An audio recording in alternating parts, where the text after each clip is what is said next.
90 years ago, the Virginia Farm Bureau made our local farmers a promise to protect and preserve a way of life they worked so hard to establish. Today, our insurance agents work to protect all Virginians, not just farmers. We want to keep Virginia, Virginia. More information is at farmbureauadvantage.com. The remarkable soybean.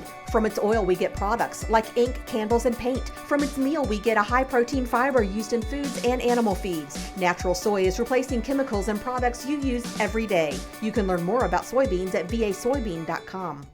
The cattle industry is changing rapidly these days, and the Virginia Hereford Association is working with their membership to stay abreast of these changes. This week we'll visit with two of the officers of that organization during a recent event at the Rockingham County Fairgrounds. We'll also explore how farmers are learning to operate drones for a variety of reasons. Those stories, plus a look at the importance of traditional agriculture here in the Old Dominion. It's all straight ahead on this episode of Virginia Farming. I'm Jeff Ishii.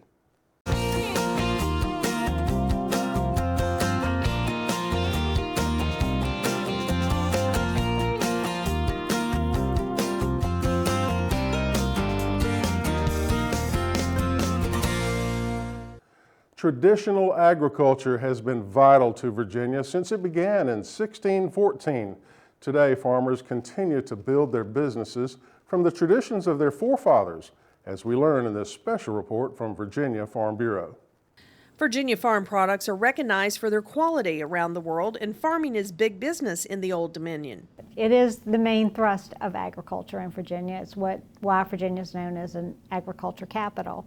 It contributes to our economy. It's the #1 private industry in Virginia, contributing $52 billion a year to Virginia's economy. When you add forestry in, it's a $70 billion plus to Virginia's economy. With the global population predicted to reach 9 billion by 2050, many Virginia farmers know modern farm methods will have to be used to raise more livestock and crops on farmland that's already in use. Most lay people would be surprised to know that science has allowed our farmers to use less fertilizers on their crops, but to have greater yields. And I mean, even in Virginia, in corn and wheat, our farmers often hit the records, nationally for better yields, and that's because of science. David Chula is one of those modern farmers. He has been recognized for several national corn crop yield records and is a fourth-generation Virginia farmer. In 2015, his corn yields topped 532 bushels an acre, currently the highest corn yields in the world. Just think from my granddad. He saw from working behind a mule to a man on the moon. We don't see those drastic changes, but the changes are happening very much from a standpoint, particularly in the seeds again. We go from the Roundup technologies to now we have insect-resistant plants. The National Academies of Sciences, Engineering, and Medicine report that genetically modified organisms, or GMO-produced foods, can benefit human health with increased vitamin A. Dozens of scientific reviews over decades have found that the GMO crops do not damage plant or insect diversity and have been boosting the diversity of insects in some fields.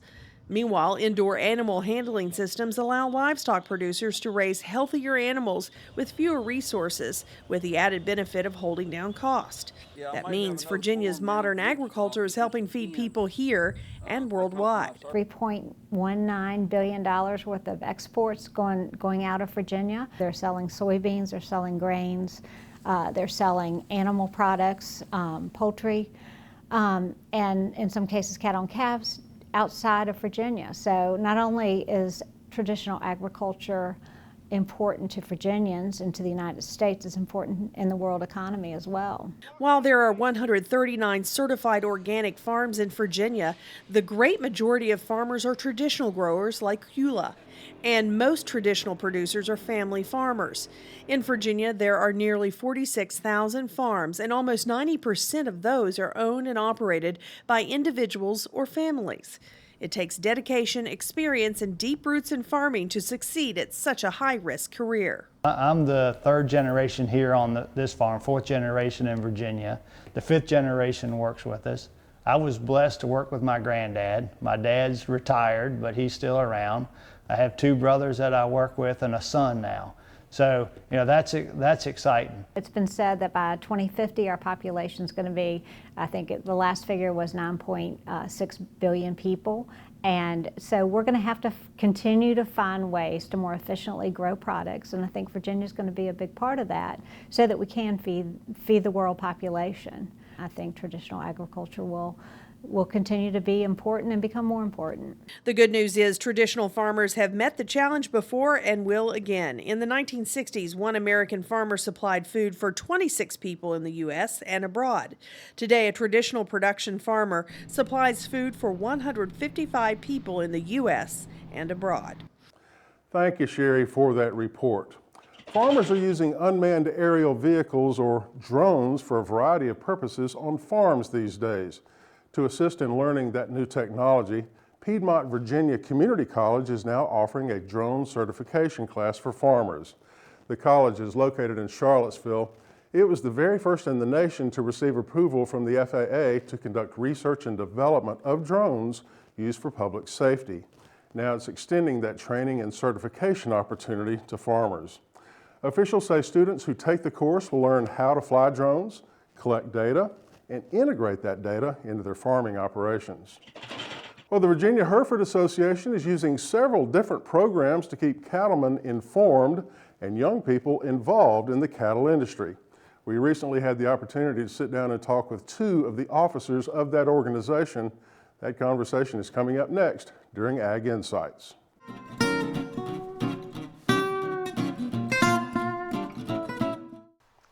Welcome back, everyone. I'm Jeff Ishii. This is Virginia Farming, and it's my pleasure to be, we're broadcasting from the Rockingham County Fairgrounds in Virginia's beautiful Shenandoah Valley this week. We're here on behalf of the Virginia Hereford Association. It's a big sale, a memorial sale taking place, and I'm joined by Rodney Phillips and Jack Sheehan with the Virginia Hereford Association. Gentlemen, thank you, and welcome to Virginia Farming. Thank you. Thank you. Glad to be here. Rodney, let's start with you first. You've been involved with the Hereford breed of cattle for a long time. What are your first memories of working with Hereford cattle? My first memories was when I was a kid. My dad had whole Hereford cattle. He was starting a small herd, and unfortunately he passed away, and it's been my dream to make his dream come true. That's terrible. No, that's okay. It's a family business. Yeah, Virginia's cattle industry is a family business, and believe me, it passes from one generation. I've seen it so many times, and that's perfectly fine. We get emotional at times, but tell me about, Jack, your involvement with the Hereford breed. Mine goes back to the late 60s when my uncle in Louisa County had a small polled Hereford herd, and I can remember going up and helping him just do little tasks. He was a rookie and I was a real rookie. So, and then he passed away in the early 70s. We sold the herd because nobody was living on the farm. I lived in town, and fortunate enough, just like Rodney, I fulfilled a lifelong dream in 2001 by buying two Hereford heifers from Rodney at the sale here. It's so inspiring to me, and we were talking about this before we started taping today, to see the multiple generations of people and families involved with the Hereford breed and the cattle industry, from the folks who are seniors in their 70s and 80s and even 90s to the kids and the teenagers at your Hereford shows. And there's so much energy there that I detect, and that's a very good thing to see. Rodney, tell me a little bit more about the organization itself, the makeup of the organization, and what's the purpose of the Virginia Hereford Association? Well, as the name would imply, it's an association, and we come together because we all share a similar love of Hereford cattle. It's a very diverse group in that we have folks that strictly concentrate on the show animals. We have folks that strictly focus on the performance animals. And as you said, the generational thing, we've even had folks that have aged out, no longer able to take care of their cattle, but they still belong to the Virginia Hereford Association because of that network of people that they've been around and have enjoyed over the years and years and years. So we have a very vast, diverse program for folks who may want to be involved in different aspects of of breeding and showing and growing Hereford cattle. Now, we taped this program in mid-November at the Rockingham County Fairgrounds at the Hereford sale, the Mid-Atlantic Fall Sale, and it was in memory of an individual. Which one of you would like to share your memories of that individual? We both probably have lots. Harry Kanabe was his name. He was the first president of the Virginia Hereford Association, which was formed in 1968. And actually, it was in 1968, it was Virginia Polled Hereford Association. There are polled Herefords and there are horned Herefords. And for years and years, there were two separate associations, a horned association and a polled association. Nationally, the two organizations merged probably 12 years ago or so and became the Hereford Association. Okay. So originally, this association started out as the Virginia Polled Hereford Association. In some 10 or 15 years ago, when the national organization merged the polled and horned together, we did as well here. So not only do we have members of our association who raise polled Herefords, but we also have members who raise horned Herefords. I see. And Mr. Kanabe was one of those charter members? Yes, he was. He was a charter member. Formed the organization, and we did under Bob Schaefer's leadership last year, we did have made a DVD of the history of the association, where we had 4 charter members in attendance, and we filmed them on the back porch. It was a great setting. They talked about the history. We do have them available. If anybody in the public is interested, just contact one of us. Yeah. We're blessed here in the Commonwealth of Virginia with a long history of cattle production, really going all the way back to Jamestown, if you wanted to go that far. Some of the first cattle in North America were in Virginia. But I want to change subjects a little bit and talk about changes. This is a European breed of cattle, the Hereford.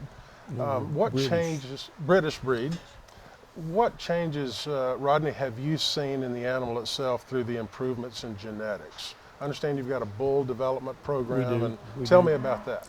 Well, the cattle have changed over the years. When I tried to tell you about my beginnings of polled Hereford cattle, my daddy's cattle were called miniature beef or something like that. Okay. They were very, very small animals.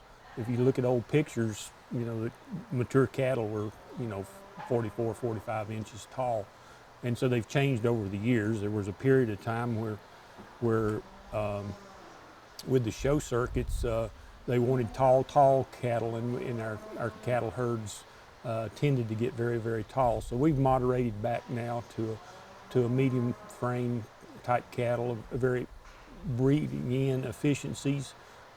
Converting grass to beef is the goal of every cattleman. So we've done that over the years with the using the tools that the American Hereford Association provides us.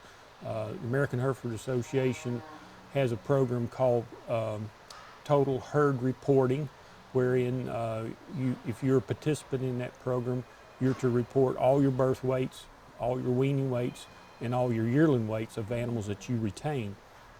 So it brings together some data that's more representative of the breed of what's going on out there, and that's been a tremendous asset, along with the continuous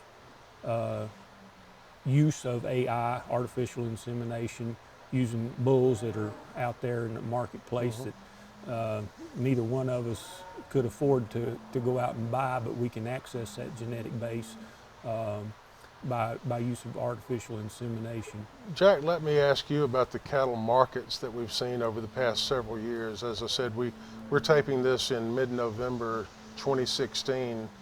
It's been a fairly volatile situation with cattle markets over the past, yes, it 5 has. years? Yeah, it's when it was steadily climbing for a pretty good while through last year, and now we've hit a little bit of a downturn. But as the inventories change, and I'm still learning what causes the cow market to be a little volatile as it has been. Maybe Rodney can explain a little more than I can, but it definitely was on the upswing for a number of years. It's backed up a little bit, but nothing goes straight up. No, Right. thank goodness. What goes straight up goes straight down. Exactly. Rodney, what's your take on the cattle markets, and where are we headed from here? What are we going to see in 2017? Well, if I knew the answer to that, I certainly would be somewhere making a lot of money off of it. But as you mentioned, the cattle market prices are going to fluctuate. Demand for beef at the storefront, and that's changed dramatically over the years.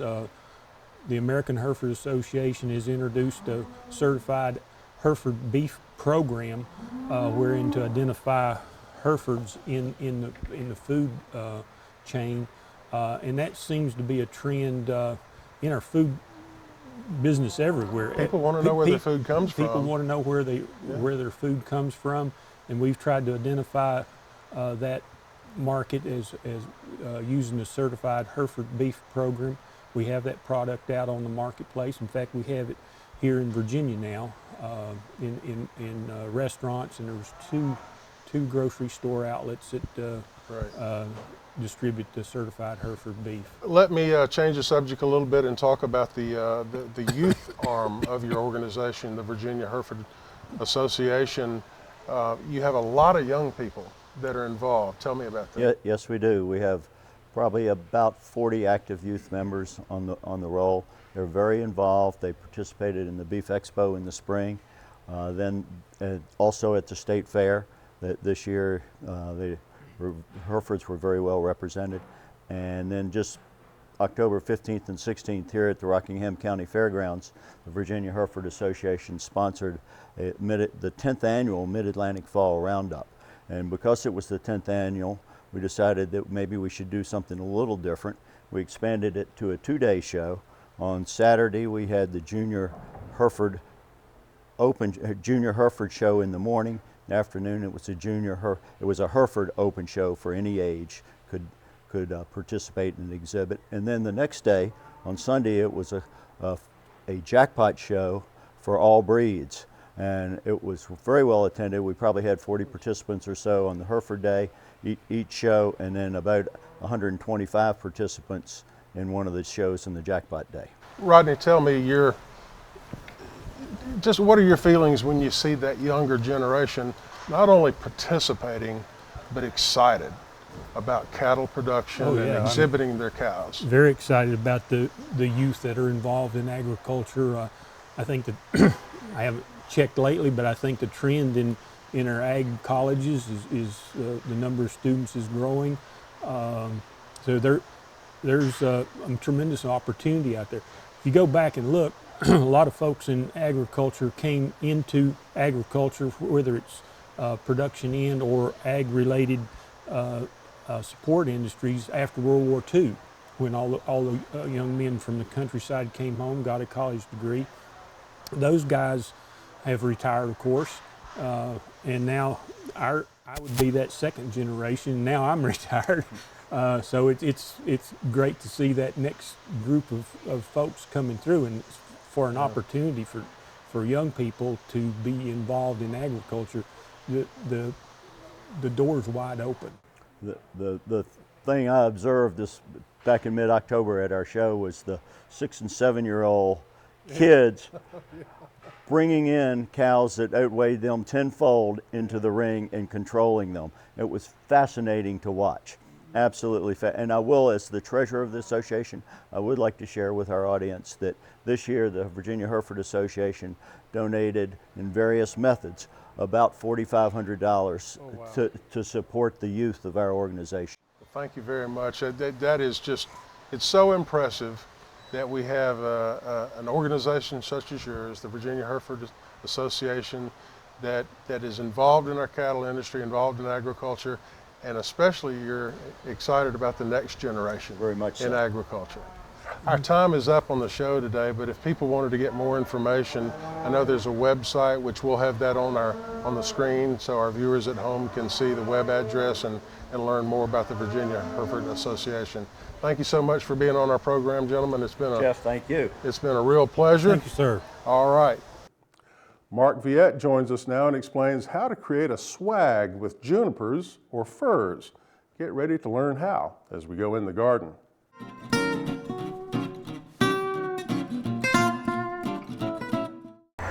My favorite plants to use to create a swag might be the Hetzi juniper or one of the firs like the Nordman fir. But to decorate those swags, you're going to need some bright colors, like some of the Chamaecyparis or cypress. And just go in your garden. These are plants growing for years, and this plant might be 20 years old, but you can start to plant new ones in your own garden if you want. And I just reach in and get some of this bright color. It's easy. I like it to the long, nice growths with the beautiful tips. And there's other plants I can use, even the other cypress right here, which is beautiful. And just reach in, and I only cut about 10%, so every year I have more to cut. This is the Hetzi juniper. All you need is one of the fast-growing junipers, but this one gets about 12 feet tall, 15 feet wide. You just reach in and get a nice spray or flat opening branch. The hard part is just reaching in and finding some of those branches, and just get about 4 or 5 just like this. I said this was easy, and it is easy. It took longer getting everything set together than to make a swag. One of the things that you can do is you can get your own pine cones, and this is the black pine, and wire them with heavy wire. You put the wire around the base and you turn it a couple times with the pliers. Or you can use your eastern white pine. Great. Real easy to use. This was the nice fir, nice flat, sort of somewhat perfect dimensional, but you can even use something more narrow if need be. And what I'm going to do is take my greens just like this. It's that simple. Just go ahead, wire this together. You might get a pliers and tighten it up if need be. So you've got this laid right on top of this. Then all you need to do is decorate it. Sometimes I put the bow on the end, but I'm going to put the bow on in the beginning. And that's going to cover the cut portion of what I've done. So I'm going to wire this bow. This is a bow that I can reuse from year to year because it has the wire built in to the ribbon. And you just got to puff it out. Sometimes when you pack them, you put tissue paper. And so when you have it, it sort of drapes like this. And I'm just going to come in here. This wire is really hidden, so you don't really see the wire. And so you have your cones. Now, sometimes I like to group the cones in groups of 3, or sometimes I'll nestle a cone in just like you would see in nature.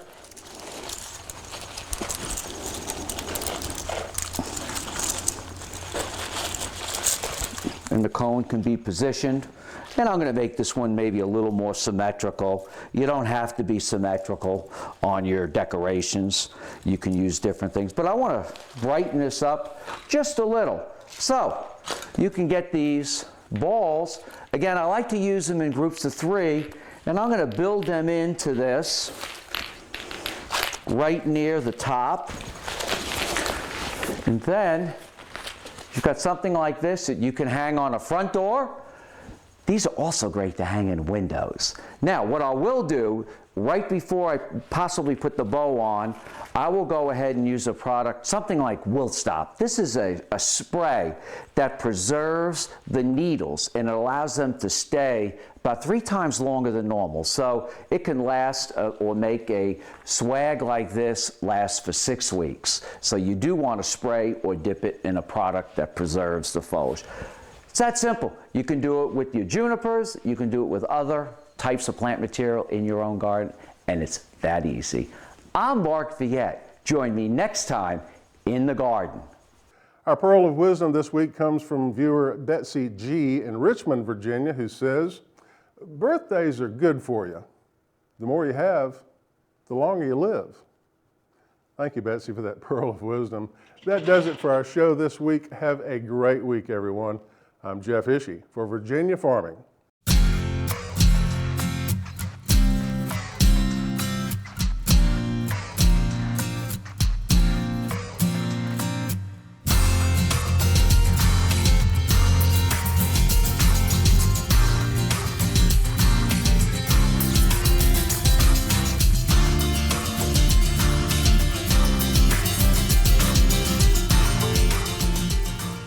90 years ago, the Virginia Farm Bureau made our local farmers a promise to protect and preserve a way of life they work so hard to establish. We want to keep Virginia, Virginia. Anyone can be a Farm Bureau member, and there's a local Farm Bureau in every county. More information is at vafarmbureau.org. Virginia soybean farmers are hard at work growing soybeans to produce products you use every day. Candles, soaps, even crayons can be made from soybeans. Remember, when you buy soy, you're helping to support American jobs, the economy, and our nation's energy security.